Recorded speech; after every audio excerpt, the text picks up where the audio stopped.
आयुष्य खूप चांगलं चालत होतं, पण अचानक माझ्या एका मित्राने कॉल केला. बोलतो अरे एका मित्राचा ऍक्सिडेंट झालाय. तर आता बघू, चाललं आता जरा त्याला भेटायला.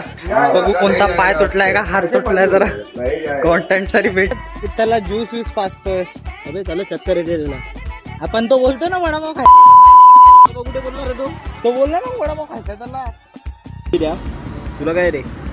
आता जरा आपण आपलं मित्रासाठी घेतला ज्यूस, तर आपल्यासाठी पियायचा. बघायला आलो ना. मला वाटलं तुझ्या पायावरती नाही येणार तू. हा फोन करतोय भाई, हा असा बोलतोय आणि असा बोलतोय डायरेक्ट की भाई तो डायरेक्ट कोमा तो ज्यूस बनवतोय. तो 10 वर्ष झाले तो ज्यूस बनवतोय. सिस्टर भारी होती का.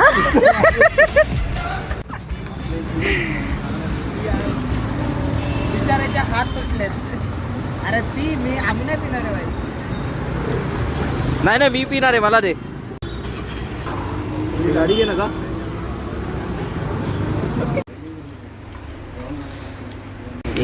अरे टाइमपास आहे, याला 2-2 दाणे करून खायचं असतात. कुठे तू भाई याला बिर्याणी वाणी खातोयस. त्याला बोलतो ना कोबी आणून दे, मग चायनीज भेलच बनव ना.